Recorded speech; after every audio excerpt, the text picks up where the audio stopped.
Good morning dear students. നമുക്ക് ഇന്ന് timer പ്രോഗ്രാമിങ്ങിനെ പറ്റിയിട്ട് പഠിക്കാം. ലാസ്റ്റ് ടൈം നമ്മൾ ടൈമർ പ്രോഗ്രാമിംഗ് പഠിച്ചത് അസംബ്ലി ലാംഗ്വേജ് പ്രോഗ്രാമിംഗിലായിരുന്നു. അസംബ്ലി ലാംഗ്വേജ് ഇൻസ്ട്രക്ഷൻസ് വെച്ചിട്ട് നമ്മൾ ടൈമറിന്റെ പ്രോഗ്രാമിംഗ് നോക്കിയായിരുന്നു. ഇനി നമ്മൾ സിക്കകത്ത് എങ്ങനെയാണ് ടൈമർ പ്രോഗ്രാമിംഗ് ചെയ്യുന്നതെന്ന് നോക്കാം. അപ്പോൾ AVRനകത്ത് സി സപ്പോർട്ട് ചെയ്യുന്നത് കൊണ്ട് സിക്കകത്ത് എങ്ങനെയാണ് ടൈമർ പ്രോഗ്രാമിംഗ് ചെയ്യുന്നതെന്ന് നോക്കാം. അപ്പോൾ ഇവിടെ സാധാരണ എല്ലാ വേരിയബിൾസിനെയും ആക്സസ് ചെയ്യുന്നത് പോലെ തന്നെ നമുക്ക് ടൈമറിന് ആവശ്യമായിട്ടുള്ള രജിസ്റ്റേഴ്സിനെ നമുക്ക് സിയിൽ നിന്ന് നേരിട്ട് ആക്സസ് ചെയ്യാൻ പറ്റും. സി പ്രോഗ്രാമിങ്ങിലൂടെ നേരിട്ട് വേരിയബിൾസിനെ ആക്സസ് ചെയ്യുന്നത് പോലെ തന്നെ ടൈമറിന്റെ രജിസ്റ്റേഴ്സിനെ ആക്സസ് ചെയ്യാൻ പറ്റും. അതുവഴി നമുക്ക് ടൈമർ പ്രോഗ്രാമിംഗ് വളരെ എളുപ്പത്തിന് ചെയ്യാൻ പറ്റും. ഓക്കെ, അപ്പം എല്ലാ സ്പെഷ്യൽ ഫംഗ്ഷൻ രജിസ്റ്റേഴ്സും ടൈമറിന് ആവശ്യമായിട്ടുള്ള എല്ലാ സ്പെഷ്യൽ ഫംഗ്ഷൻ രജിസ്റ്റേഴ്സും നമുക്ക് ഡയറക്റ്റ് ആയിട്ട് സി സ്റ്റേറ്റ്മെന്റ്സിനകത്ത് യൂസ് ചെയ്യാൻ പറ്റും. ഒരു എക്സാമ്പിൾ നോക്കാം. Write a C program to toggle all the bits of port B continuously with some delay. അപ്പൊ ടൈമർ പ്രോഗ്രാമിംഗ് കൊണ്ട് ഉദ്ദേശിക്കുന്നത് എന്താണ്? ഒന്നുകിൽ ഡിലേ ജനറേറ്റ് ചെയ്യുക, അല്ലെങ്കിൽ എന്തെങ്കിലും ഈവൻസിനെ കൗണ്ട് ചെയ്യുക, അതാണ് ഉദ്ദേശിക്കുന്നത്. അപ്പൊ ഇവിടെ നമ്മൾ ചെയ്യാൻ ഉദ്ദേശിക്കുന്നത് പോർട്ട് ബിക്കകത്ത്, പോർട്ട് ബി എന്ന് പറയുന്ന ഒരു പോർട്ട് നമ്മുടെ AVRനകത്തുണ്ട്. അത് ഇൻപുട്ടായിട്ടും ഔട്ട്പുട്ടായിട്ടും ആക്ട് ചെയ്യാൻ പറ്റും. അപ്പൊ ഈ പോർട്ട് ബിക്കകത്തുള്ള ബിറ്റ്സിനെ എന്ത് ചെയ്യുക? ടോഗിൾ ചെയ്യുക. അതായത് വണ്ണിൽ നിന്നും 0 ആകുക, 0യിൽ നിന്നും 1 ആകുക. അപ്പൊ പോർട്ട് ബിയുടെ എല്ലാ ബിറ്റ്സിനെയും നമ്മൾ ടോഗിൾ ചെയ്യണം. ടോഗിൾ ചെയ്യുന്ന സമയത്ത് ഇപ്പൊ സപ്പോസ് 1 ആണ് ഇരിക്കുന്നതെങ്കിൽ കുറച്ച് ടൈം ഡിലേ കഴിഞ്ഞിട്ടേ അത് 0 ആകാവൂ. അതുപോലെ 0 ആണെങ്കിൽ കുറച്ച് ടൈം കഴിഞ്ഞിട്ടേ അത് 1 ആകാവൂ. അപ്പൊ അതിനെയാണ് ടോഗിളിംഗ് കൊണ്ട് ഉദ്ദേശിക്കുന്നത്, വിത്ത് സം ഡിലേ. അപ്പൊ ഡിലേ വെച്ചിട്ട് വേണം ഇത്. ഓക്കെ, അപ്പം പോർട്ട് ബിക്കകത്ത് നമ്മൾ ടോഗിൾ ചെയ്യാൻ പോകുന്ന പ്രോഗ്രാമിംഗ് ആണ്. പോർട്ട് ബിയിൽ ടോഗിൾ ചെയ്യുന്നതിന്റെ ഇടയിൽ ഒരു ഡിലേ വരണം. അപ്പൊ ആ ഡിലേ ജനറേറ്റ് ചെയ്യുന്നത് നമ്മളൊരു സിക്കകത്തുള്ള ഫംഗ്ഷൻ വഴിയാണ്.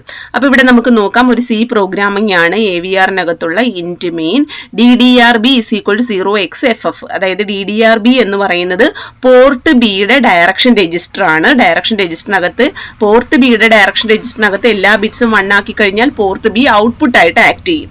ഓക്കെ, അപ്പൊ നമുക്ക് എന്താ വേണ്ടത്? നമ്മുടെ മൈക്രോ കൺട്രോളറിൽ നിന്നും പോർട്ട് ബിക്കകത്തോട്ട് 1സും 0സും കൊടുത്തോണ്ടിരിക്കണം. ഓക്കെ, അപ്പം ഇനി while 1 പോർട്ട് ബി = 0x55. 55 എന്ന് പറഞ്ഞു കഴിഞ്ഞാൽ എന്താണ്? 101. 5 എന്ന് പറഞ്ഞു കഴിഞ്ഞാൽ 101. 5 എന്ന് പറയുമ്പോഴത്തേക്ക് 0101 0101. അതായത് ഓൾട്ടർനേറ്റീവ് ആയിട്ടുള്ള ബിറ്റ്സ് എല്ലാം 0യും 1ഉം ആയിരിക്കും. അപ്പൊ പോർട്ട് ബിക്കകത്ത് ആദ്യം ആ വാല്യൂ കൊടുത്തു, 01010101 എന്ന് പറഞ്ഞ വാല്യൂ കൊടുത്തു. അതിനുശേഷം ടു ഡിലേ എന്ന് പറഞ്ഞ ഫംഗ്ഷനെ കോൾ ചെയ്തു. ഇപ്പൊ ഈ ടു ഡിലേ എന്ന് പറയുന്ന ഫംഗ്ഷൻ ആണ് നമ്മൾ ഇവിടെ ഡിലേ ജനറേറ്റ് ചെയ്യാൻ വേണ്ടി ഉദ്ദേശിക്കുന്നത്. അതിനുശേഷം ആ ഡിലേ വന്നതിന് ശേഷം പോർട്ട് ബിക്കകത്ത് 0xAA എന്ന് പറയുന്ന വാല്യൂ 1010. അപ്പൊ AA എന്ന് പറഞ്ഞു കഴിഞ്ഞാൽ 10101010. അപ്പൊ AA എന്ന് പറയുന്ന വാല്യൂ പോർട്ട് ബിക്കകത്ത് വരും. അപ്പൊ എന്താകും? നേരത്തെ കൊടുത്തിരിക്കുന്ന 1s എല്ലാം 0s ആകും, 0s എല്ലാം 1s ആകും. ഒരു ഡിലേ കഴിഞ്ഞിട്ടാണിത്. എഗെയിൻ ആ ഡിലേ ഫംഗ്ഷനെ നമ്മൾ കോൾ ചെയ്യും. ഇത് തന്നെ റിപ്പീറ്റ് ചെയ്തുകൊണ്ടിരിക്കും. അപ്പോൾ എന്ത് ചെയ്യും?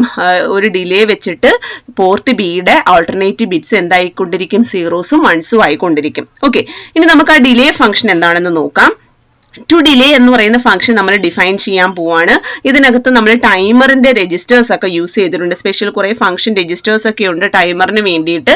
അപ്പൊ ടൈമർ വർക്ക് ചെയ്യാൻ ആവശ്യമായിട്ടുള്ള എത്രയാണോ നമുക്ക് ടൈമർ എത്ര ഡിലേ ആണോ ആവശ്യമുള്ളത്, അതിൽ ആ ഡിലേക്ക് കറസ്പോണ്ടിങ് ആയിട്ടുള്ള ഒരു കൗണ്ട് വാല്യൂ നമ്മൾ TCNT എന്ന് പറയുന്ന രജിസ്റ്ററിനകത്തോട്ട് ലോഡ് ചെയ്യണം. ആ TCNT 0 എന്ന് പറഞ്ഞു കഴിഞ്ഞാൽ ടൈമർ 0യുടെ TCNT രജിസ്റ്റർ ആണ്. ഓക്കെ, അപ്പൊ TCNTക്കകത്ത് 20 എന്ന് പറയുന്ന വാല്യൂ, അപ്പൊ നമ്മൾ ഇവിടെ കൊടുത്തിരിക്കുന്ന കൗണ്ട് വാല്യൂ 20 ആണ്. അപ്പൊ 20യിൽ നിന്നും മൈനസ് ചെയ്ത് 1ൽ നിന്നും 0യിലോട്ട് എത്തുന്ന സമയത്ത് ടൈമർ 0യുടെ ഓവർഫ്ലോ ഫ്ലാഗ് സെറ്റ് ആകും. ആ ഫ്ലാഗ് നമ്മൾ നോക്കിയിട്ടാണ് നമ്മൾ പറയുന്നത് അത്രയും ടൈം ആയി എന്നുള്ളത്. ഓക്കെ, അപ്പൊ ടൈമർ കൗണ്ടർ രജിസ്റ്ററിനകത്ത് നമ്മൾ 20 എന്ന് പറയുന്ന കൗണ്ട് വാല്യൂ ലോഡ് ചെയ്തു. ഇനി നമ്മളിവിടെ പറയുന്നുണ്ട് ടൈമർ 0 നോർമൽ മോഡിൽ നോ പ്രീ സ്കെയിലർ ഓപ്ഷനിൽ വേണം ജനറേറ്റ് ചെയ്യാൻ. അപ്പൊ ഈ ഒരു മോഡ് അല്ലെങ്കിൽ ഈ ഒരു ഓപ്ഷൻസ് നമുക്ക് സെലക്ട് ചെയ്യാൻ വേണ്ടിയിട്ട് ടൈമർ 0യുടെ കൂടെ അസോസിയേറ്റ് ചെയ്ത ഒരു ടൈമർ കൺട്രോൾ രജിസ്റ്റർ ഉണ്ട്, TCCR. TCCR 0 എന്ന് പറഞ്ഞു കഴിഞ്ഞാൽ ടൈമർ 0യുടെ കൺട്രോൾ രജിസ്റ്റർ ആണ്. അപ്പൊ ഇതിനകത്ത് നമ്മൾ സം ബിറ്റ്സ് നമ്മൾ സെറ്റ് ചെയ്ത് കഴിയുമ്പോൾ നമ്മൾ ഈ ഓപ്ഷൻ അനുസരിച്ച് ബിറ്റ്സ് സെറ്റ് ചെയ്യുമ്പോൾ നമുക്ക് 1 എന്ന് പറയുന്ന 01 എന്ന് പറഞ്ഞ വാല്യൂ കിട്ടും. അതെങ്ങനെയാണെന്ന് നോക്കാം. ഇതാണ് നമ്മുടെ TCCR രജിസ്റ്ററിന്റെ ബിറ്റ്സുകൾ. TCCR രജിസ്റ്ററിന്റെ ബിറ്റ്സുകളുടെ ടൈമർ സീറോയുടെ TCCR 0 രജിസ്റ്റർ ആണ്. ഇതിനകത്ത് ഈ last 3 bits CS02, CS01, CS00 എന്ന് പറയുന്ന ഈ ബിറ്റ്സുകളാണ് നമുക്ക് സ്കെയിലിംഗ് വേണോ പ്രീ സ്കെയിലിംഗ് വേണോ വേണ്ടേ എന്നൊക്കെ തീരുമാനിക്കാൻ വേണ്ടിയിട്ട് നമ്മൾ യൂസ് ചെയ്യുന്ന ബിറ്റ്സുകളാണ് D2, D1, D0. അപ്പൊ നമുക്കിവിടെ വേണ്ടത് എന്താണ്? നോ പ്രീ സ്കെയിലിംഗ് ആണ്. അപ്പൊ നോ പ്രീ സ്കെയിലിംഗ് എന്ന് പറയുന്ന ഓപ്ഷൻ വേണമെങ്കിൽ എന്താകണം? D0 എന്ന് പറയുന്ന ബിറ്റ് മാത്രം 1 ആകണം, ബാക്കി രണ്ടും 0 ആയിരിക്കണം. അപ്പൊ നമ്മളിവിടെ 0, 0, 1 എന്ന് കൊടുക്കും. ഇനി ബാക്കി നമുക്ക് നോർമൽ മോഡിൽ വർക്ക് ചെയ്യണം എന്ന് പറഞ്ഞു. നോർമൽ മോഡ് വർക്ക് ചെയ്യാൻ വേണ്ടിയിട്ട് നമ്മൾ യൂസ് ചെയ്യുന്ന ബിറ്റ്സ് ആണ് D6 D3 എന്ന് പറയുന്നത്. അതിന്റെ മോഡ് സെലക്ട് ചെയ്യാൻ വേണ്ടിയിട്ടുള്ള അപ്പൊ D6 D3 ബിറ്റ്സിനകത്ത് 0, 0 കൊടുത്തു കഴിഞ്ഞാൽ അത് നോർമൽ മോഡിൽ വർക്ക് ചെയ്യും. വാല്യൂസ് മാറുന്നതിനനുസരിച്ച് അത് CTCയും PWയും PWM ഒക്കെ ആകും. ഓക്കെ, അപ്പൊ നമ്മൾ ഇവിടെ എന്താക്കി? നോർമൽ മോഡിലാക്കാൻ വേണ്ടി 0, 0, ബാക്കി എല്ലാ ബിറ്റ്സുകളും നമ്മൾ 0 കൊടുത്തു. അങ്ങനെ നമ്മൾ എല്ലാ ബിറ്റ്സും 0യും കൊടുക്കും. ലാസ്റ്റ് ബിറ്റ് മാത്രം 1 കൊടുക്കാം. നമുക്ക് 01 എന്ന് പറഞ്ഞ വാല്യൂ കിട്ടും. ആ 01 എന്ന് പറയുന്ന വാല്യൂ ആണ് നമ്മൾ TCCR 0ക്കകത്ത് കൊടുക്കുക. അപ്പൊ അത് ടൈമർ 0 നോർമൽ മോഡിൽ നോ പ്രീ സ്കെയിലർ ഓപ്ഷനിൽ വർക്ക് ചെയ്യും. ഇനി നമ്മൾ ചെക്ക് ചെയ്യുന്നത് എന്താണ്? ഈ ടൈമർ TIFR എന്ന് പറയുന്ന ഒരു രജിസ്റ്റർ ഉണ്ട്. ടൈമറിന്റെ ഫ്ലാഗ് രജിസ്റ്റർ ആണ്. TIFR എന്ന് പറയുന്ന രജിസ്റ്റർ. സോ ആ രജിസ്റ്റർ ഒന്ന് കാണിച്ചു തരാം. സോ ഇതാണ് ടൈമർ 0യുടെ TIFR എന്ന് പറയുന്ന രജിസ്റ്റർ. ഇതിനകത്ത് കുറെ ഫ്ലാഗുകളാണുള്ളത്. നമുക്ക് 3 ടൈമർ ആണ് നമുക്ക് നമ്മുടെ AVR-നകത്തുള്ളത്. അതിനകത്ത് 0 എന്ന് പറയുന്ന ബിറ്റ് ആണ് TOV0, അതായത് ടൈമർ 0യുടെ ഓവർഫ്ലോ ഫ്ലാഗ് ആണ്. ടൈമർ 0യുടെ ഓവർഫ്ലോ ഫ്ലാഗ് സെറ്റ് ആകുക എന്ന് പറഞ്ഞു കഴിഞ്ഞാൽ TIFR രജിസ്റ്ററിനകത്തുള്ള ഈ 0th പൊസിഷനിലുള്ള ബിറ്റിന്റെ വാല്യൂ 1 ആകും. ആ 1 ആകുന്ന സമയത്താണ് നമുക്ക് പറയാൻ പറ്റുന്നത് ടൈമർ 0 എന്തായി റോൾ ഓവർ ചെയ്തു എന്നുള്ളത് പറയാൻ പറ്റുന്നത്. ഓക്കെ, അപ്പൊ അതിന് റോൾ ഓവർ ആകണമെങ്കിൽ TIFR രജിസ്റ്ററിനകത്തുള്ള ഈ ലാസ്റ്റ് ബിറ്റിന്റെ വാല്യൂ എന്തായി മാറും? 1 ആയിട്ട് മാറും. ഓക്കെ, അപ്പൊ അതാണ് TIFR. അപ്പൊ ആ TIFR-ന്റെ വാല്യൂ 1 ആകുന്ന സമയത്ത് ആ 1 ആകുന്നോ ഇല്ലയോ എന്ന് ചെക്ക് ചെയ്യാൻ വേണ്ടിയിട്ടാണ് TIFR-ന്റെ വാല്യൂ 1ഉം തമ്മിൽ ആഡ് ചെയ്ത് നോക്കുമ്പോൾ നമുക്ക് ആ ലാസ്റ്റ് പൊസിഷനിലെ 1ഉം ഇവിടുത്തെ 1ഉം കൂടെ ആഡ് ചെയ്യുമ്പോൾ നമുക്ക് എന്ത് കിട്ടും? ട്രൂ ആകുന്ന സമയത്താണ്. അത് ട്രൂ ആകാത്തിടത്തോളം കാലം എന്ത് ചെയ്യും? വെയിറ്റ് ചെയ്യും. ടൈമർ ആയോ ഇല്ലയോ എന്നുള്ളത് വെയിറ്റ് ചെയ്യും. ഇനി എപ്പോഴാണോ അത് ഫാൾസ് ആകുന്നത്, അതായത് ഇവിടുത്തെ 1ഉം ഈ TIFR-ന്റെ അടുത്തും 1ഉം കൊടുത്തു കഴിഞ്ഞാൽ ഇത് ഫാൾസ് ആകുന്ന സമയത്ത് ഇതിൽ നിന്നും വെളിയിൽ വരും. അതായത് അത്രയും നേരം ഈ ടൈമർ ഫംഗ്ഷൻ വർക്ക് ചെയ്തുകൊണ്ടിരിക്കും. അതായത് TIFR-നകത്തുള്ള 0th പൊസിഷനിൽ 1 എന്ന് പറയുന്ന വാല്യൂ വരുന്ന സമയത്ത് നമ്മൾ ഈ ഫംഗ്ഷനിൽ നിന്നും വെളിയിൽ പോകാൻ പറ്റും. അല്ലെങ്കിൽ ഇത് ലൂപ്പിനകത്ത് തന്നെ കിടക്കും. ഓക്കെ, അപ്പൊ അങ്ങനെ വരുന്ന സമയത്ത് എപ്പോഴാണോ അത് 1 ആകുന്നത്, ടൈമർ ഓവർഫ്ലോ ഫ്ലാഗ് 0, ടൈമർ 0യുടെ ഓവർഫ്ലോ ഫ്ലാഗ് TOV0 എന്ന് പറയുന്ന ഫ്ലാഗ് 1 ആകുന്നത്, ആ സമയത്ത് നമ്മൾ TCCR-നകത്ത് 0 ആക്കി കൊടുക്കും. അതായത് ഇനി നമുക്ക് ഈ പറഞ്ഞ ഓപ്ഷൻ മോഡ് ഒന്നും വേണ്ട. അപ്പൊ അത് നമ്മൾ TCCR രജിസ്റ്ററിനകത്ത് 0 കൊടുക്കും. അതുപോലെ തന്നെ TIFR-നകത്ത് 0x1 കൊടുക്കും. അതായത് നമ്മൾ ഇത് സെറ്റ് ആക്കാൻ, ഇത് ക്ലിയർ ചെയ്യാൻ, ടൈമർ ഓവർഫ്ലോ ഫ്ലാഗ് ക്ലിയർ ചെയ്യാൻ വേണ്ടിയിട്ട് നമ്മൾ ആ ബിറ്റ് വാല്യൂ എന്താക്കി കൊടുക്കും? 1 ആക്കി കൊടുക്കും. അപ്പൊ ഇങ്ങനെയാണ് നമ്മൾ ഇത് നമ്മൾ നേരത്തെ സാധാരണ അസംബ്ലി ലാംഗ്വേജ് പ്രോഗ്രാമിൽ നമ്മൾ ഈ സെയിം തന്നെ പഠിച്ചിട്ടുണ്ട്. അപ്പൊ ഇത് C പ്രോഗ്രാമിംഗിൽ പഠിക്കുന്നതാണ്. ഓക്കെ, അപ്പൊ ഇത്രയേ ഉള്ളൂ ടൈമറിന്റെ പ്രോഗ്രാമിംഗ്. ഓക്കെ, സോ നെക്സ്റ്റ് നമുക്ക് പഠിക്കാൻ പോകുന്നത് AVR-നകത്തുള്ള ഇന്ററപ്റ്റ് പ്രോഗ്രാമിങ്ങിനെ പറ്റിയിട്ടാണ്. ഓക്കെ, അപ്പൊ ഇന്ററപ്റ്റ് എന്ന് പറഞ്ഞു കഴിഞ്ഞാൽ നമുക്കറിയാം, ഏതെങ്കിലും ഒരു ഡിവൈസിന് ഒരു സ്പെഷ്യൽ സർവീസ് ആവശ്യമാണെങ്കിൽ ഒരു സിഗ്നലിലൂടെ അത് നമ്മുടെ പ്രോസസ്സറിനെ അറിയിക്കും. അപ്പൊ ഇവിടുത്തെ കേസിൽ നമ്മുടെ മൈക്രോ കൺട്രോളർ ആണ്. മൈക്രോ കൺട്രോളറിനെ ഒരു സർവീസ് അപ്പൊ നമ്മുടെ AVR മൈക്രോ കൺട്രോളറിന്റെ അടുത്ത് ഏതെങ്കിലും ഒരു ഡിവൈസിന് എന്തെങ്കിലും ഒരു സ്പെഷ്യൽ സർവീസ് ആവശ്യമാണെങ്കിൽ മൈക്രോ കൺട്രോളറിൽ ഒരു ഇന്ററപ്റ്റ് സിഗ്നൽ പാസ് ചെയ്യും. അന്നേരം മൈക്രോ കൺട്രോളർ എന്താണോ ചെയ്തുകൊണ്ടിരിക്കുന്നത്, കറന്റ് എക്സിക്യൂട്ട് ചെയ്തുകൊണ്ടിരിക്കുന്ന ആ ഒരു പർട്ടിക്കുലർ ഇൻസ്ട്രക്ഷനെ കംപ്ലീറ്റ് ചെയ്തതിന് ശേഷം ഈ ഇന്ററപ്റ്റിന് ആവശ്യമായിട്ടുള്ള ഏത് ഡിവൈസിനാണോ റിക്വസ്റ്റ് സർവീസ് വേണ്ടത് ആ സർവീസിന് ആവശ്യമായിട്ടുള്ള ഒരു സബ് റൂട്ടീൻ ഫംഗ്ഷൻ അത് റൺ ചെയ്തു കൊടുക്കും. അപ്പൊ എങ്ങനെയാണ് നമ്മൾ AVR-നകത്ത് ഇന്ററപ്റ്റ് പ്രോഗ്രാമിംഗ് ചെയ്യുന്നത് എന്നുള്ളത് നമുക്ക് നോക്കാം. Okay, AVR-ന്റെ ഇന്ററപ്റ്റ് പ്രോഗ്രാമിംഗ്. അപ്പം there are 2 methods by which devices receive service from the microcontroller. So there are two methods by which devices receive service from the microcontroller. Microcontroller നിന്നും സർവീസ് കിട്ടാൻ വേണ്ടിയിട്ട് രണ്ട് മെത്തേഡ്സ് ആണ് നമുക്കുള്ളത്. ഒന്നുകിൽ ഇന്ററപ്റ്റ്സ് പാസ് ചെയ്ത് കൊടുക്കുക, അല്ലെങ്കിൽ പോളിംഗ് മെത്തേഡിലൂടെ. ഒന്നുകിൽ ഇന്ററപ്റ്റ്സ് പാസ് ചെയ്ത് കൊടുക്കുക, അല്ലെങ്കിൽ പോളിംഗ് മെത്തേഡിലൂടെ. അപ്പൊ എന്താണ് ഇന്ററപ്റ്റ്സ് എന്നും എന്താണ് പോളിംഗ് എന്നും നോക്കാം. ഇന്ററപ്റ്റ്സ് എന്ന് പറഞ്ഞു കഴിഞ്ഞാല് എപ്പോഴെങ്കിലും ഒരു ഡിവൈസിന് ഒരു സർവീസ് ആവശ്യമായിട്ട് വന്നു കഴിഞ്ഞാൽ ആ ഡിവൈസ് മൈക്രോ കൺട്രോളറിനെ ഒരു ഇന്ററപ്റ്റ് സിഗ്നലിലൂടെ ഒരു റിക്വസ്റ്റ് സെൻഡ് ചെയ്യും. ഓക്കെ, അപ്പൊ എപ്പോഴാണോ ഒരു ഡിവൈസിന് ഒരു സർവീസ് ആവശ്യമായിട്ട് വരുന്നത്, അപ്പൊ ആ ഡിവൈസ് ഒരു ഇന്ററപ്റ്റ് സിഗ്നലിലൂടെ ആ മൈക്രോ കൺട്രോളറിനെ ഇൻഫോം ചെയ്യിക്കും. അപ്പൊ ഇങ്ങനെ ചെയ്യുന്നത് കൊണ്ടുള്ള ഉപയോഗം എന്ന് പറഞ്ഞു കഴിഞ്ഞാല് നമ്മള് അത്രയും സമയം മൈക്രോ കൺട്രോളർ റിക്വസ്റ്റ് വന്നോ എന്ന് ചെക്ക് ചെയ്തുകൊണ്ടിരിക്കേണ്ട ആവശ്യമില്ല. മൈക്രോ കൺട്രോളർ ജസ്റ്റ് എന്ത് ചെയ്താൽ മതി, ഈ സിഗ്നൽ വരുന്ന സമയത്ത് മാത്രം സർവീസ് കൊടുത്താൽ മതിയാകും. ഓക്കെ, അപ്പം അതുപോലെ തന്നെ ഈ മൈക്രോ കൺട്രോളറിന് അറ്റ് ദ സെയിം ടൈം, അതായത് ഡിവൈസസിന് സർവീസ് കൊടുക്കുന്ന സമയം വരെ മൈക്രോ കൺട്രോളറിന് വേറെ എന്തെങ്കിലും ഡ്യൂട്ടീസ് അല്ലെങ്കിൽ ടാസ്ക് പെർഫോം ചെയ്യാൻ പറ്റും. അതാണ് ഇന്ററപ്റ്റ്സിന്റെ പ്രത്യേകത. അപ്പൊ each device is serviced based on the priority assigned to it. അപ്പൊ ഓരോ പ്രയോറിറ്റി ഓരോ ഡിവൈസിന് കൊടുത്തിട്ടുണ്ടാകും. ആ പ്രയോറിറ്റി അനുസരിച്ച് ഡിവൈസസ് റിക്വസ്റ്റ് തന്നു കഴിഞ്ഞാൽ മൈക്രോ കൺട്രോളറിന്റെ സർവീസ് ആ ഡിവൈസസിന് കിട്ടും. ഓക്കെ, അപ്പൊ ചില ഡിവൈസസിന്റെ റിക്വസ്റ്റ് ചിലപ്പം പ്രോസസറിന് മൈക്രോ കൺട്രോളറിന് സർവീസ് കൊടുക്കാൻ ആവശ്യം പറ്റുന്നില്ല എന്നുണ്ടെങ്കിൽ it can ignore A device request. ആ ഡിവൈസിന്റെ റിക്വസ്റ്റ് ഇഗ്നോർ ചെയ്യാനും പറ്റും. ഇതാണ് ഇന്ററപ്റ്റ് എന്ന് പറയുന്നത്.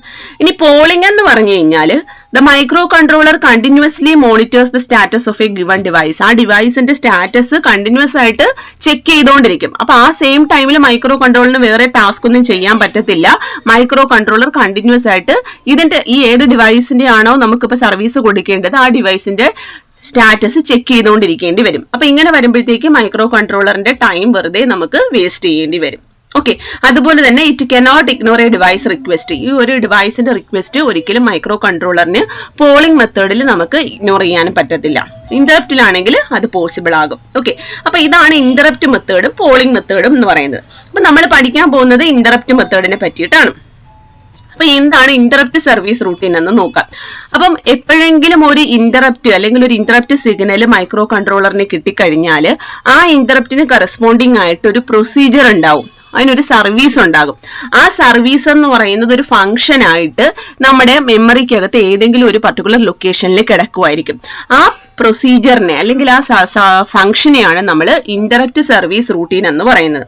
For every interrupt, there must be an interrupt service routine or interrupt handler. അതായത് ആ ഇന്ററപ്റ്റിന് കറസ്പോണ്ടിങ് ആയിട്ട് എന്താണോ ചെയ്യേണ്ടത് ആ ചെയ്യേണ്ട ഡ്യൂട്ടി ഒരു പ്രൊസീജിയർ ആയിട്ട് നമ്മുടെ മെമ്മറിയിൽ സ്റ്റോർ ചെയ്തിട്ടുണ്ടാവും. അതിനെയാണ് നമ്മൾ ഇന്ററപ്റ്റ് സർവീസ് റൂട്ടീൻ എന്ന് പറയുന്നത്.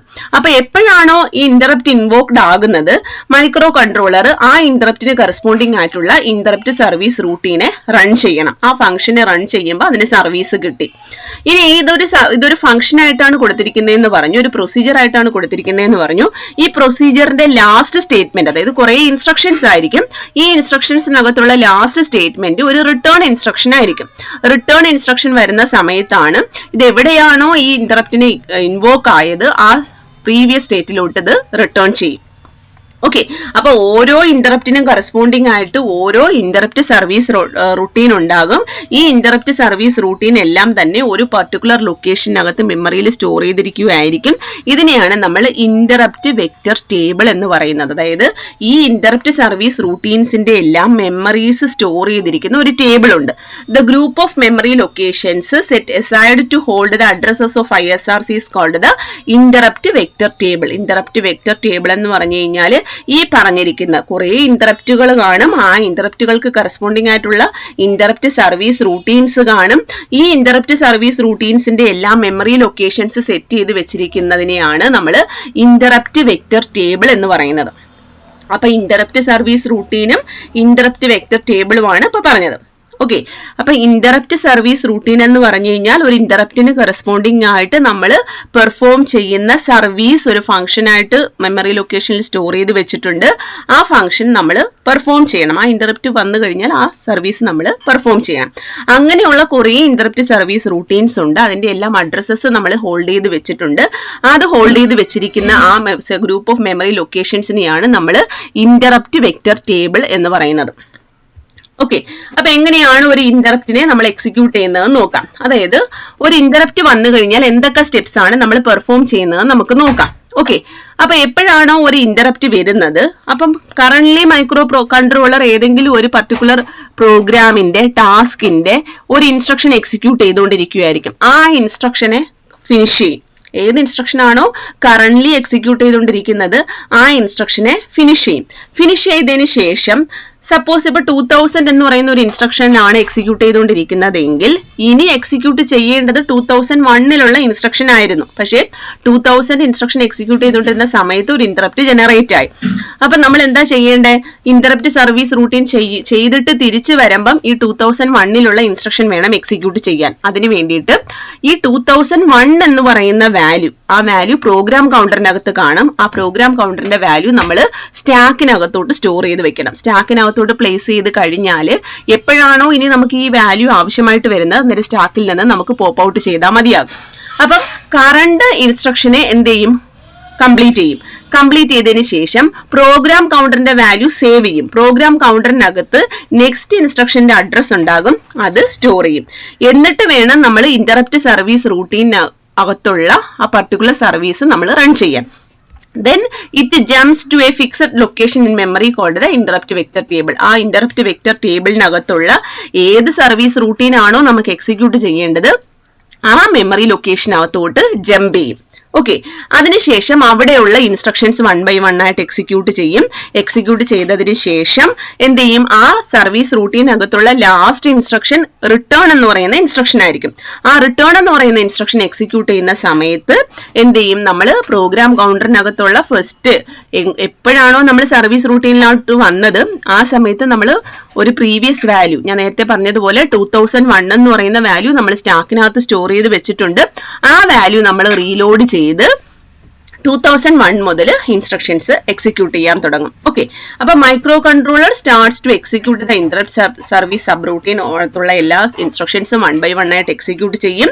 അതിനുശേഷം upon executing the return instruction execute ചെയ്തതിന് ശേഷം എവിടെയാണോ microcontroller returns to the place where it was interrupted, എവിടെയാണോ അത് ഇന്ററപ്റ്റ് ചെയ്യുന്ന സമയത്ത് മൈക്രോ കൺട്രോളർ റൺ ചെയ്തുകൊണ്ടിരുന്നത് ആ ഇൻസ്ട്രക്ഷനകത്തോട്ട് അത് തിരിച്ചു പോകും.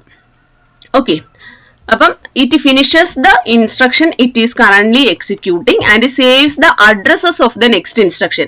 Next instructionന്റെ അഡ്രസ് പ്രോഗ്രാം കൗണ്ടറിനകത്ത് ഉണ്ടാകും, അത് സ്റ്റാക്കിനകത്തോട്ട് സ്റ്റോർ ചെയ്യും. Then it jumps to a fixed location memory called the interrupt vector table. എന്നിട്ട് അത് interrupt vector ടേബിളിനകത്തുള്ള പർട്ടിക്കുലർ സർവീസ് റൂട്ടീനകത്തോട്ട് പോയി അവിടെയുള്ള ഫസ്റ്റ് ഇൻസ്ട്രക്ഷൻസ് എക്സിക്യൂട്ട് ചെയ്യാൻ തുടങ്ങും. The interrupt vector table directs the microcontroller to the address of the interrupt service routine. ആ interrupt vector ടേബിളിൽ നമുക്ക് നോക്കുമ്പോൾ അറിയാൻ പറ്റും സർവീസ് റൂട്ടീന്റെ അഡ്രസ് എവിടെയാണെന്ന്. ആ അഡ്രസ്സിനകത്തോട്ട് പോയി അവിടെയുള്ള ഇൻസ്ട്രക്ഷൻസ് എക്സിക്യൂട്ട് ചെയ്യാൻ തുടങ്ങും.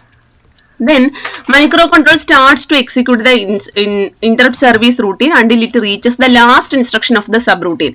Subroutine last instruction return from interrupt എന്ന് പറയുന്ന RETI എന്ന് പറയുന്ന ഇൻസ്ട്രക്ഷൻ ആയിരിക്കും. അത് എക്സിക്യൂട്ട് ചെയ്യുന്ന സമയത്ത് microcontroller returns to the place where it was interrupted. എവിടെയാണോ അത് ഇന്ററപ്റ്റ് ചെയ്തത് ആ സ്ഥലത്തോട്ട് അത് തിരിച്ചു പോകും. First it gets the program counter address from the stack. അപ്പൊ ആ പ്രോഗ്രാം കൗണ്ടറിന്റെ വാല്യൂ ആണ് നമ്മൾ സ്റ്റാക്കിനകത്തോട്ട് സ്റ്റോർ ചെയ്ത് വെച്ചിരിക്കുന്നത്. ആ സ്റ്റാക്കിനകത്തുള്ള വാല്യൂ നമ്മൾ പോപ്പ് ചെയ്ത് പ്രോഗ്രാം കൗണ്ടറിനകത്തോട്ട് ലോഡ് ചെയ്യും. Then it starts to execute from that address. ആ അഡ്രസ്സിൽ നിന്ന് പിന്നീട് എക്സിക്യൂട്ട് ചെയ്യാൻ തുടങ്ങും. ഇങ്ങനെയാണ് ഒരു ഇന്ററപ്റ്റ് വന്നു കഴിഞ്ഞാൽ അതിനെ എക്സിക്യൂട്ട് ചെയ്യുന്നത്. ഓക്കെ.